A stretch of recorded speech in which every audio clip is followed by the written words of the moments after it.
Now, following in Dr. Breslow's footsteps, we have a new upcoming generation of public health leaders.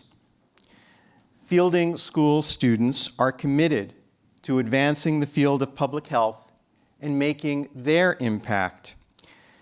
And this year, we had a special fellowship competition. We challenged our students to creatively share their personal stories about public health. We received dozens of wonderful submissions from students throughout the school in a variety of media, essays, artwork, photography, and videos. And tonight, I'd like to recognize the fellowship winners. I'm honored to recognize 2 Impact Fellowship recipients who will be awarded a $1,000 fellowship courtesy of Golden Shore Medical Group.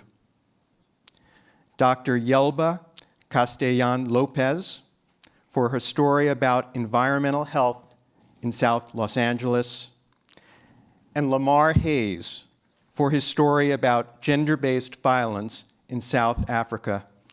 Yelba and Lamar, join me on stage to receive your awards.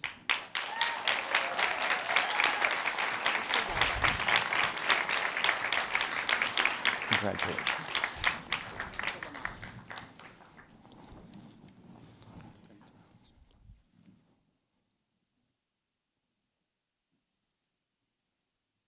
Great. Congratulations.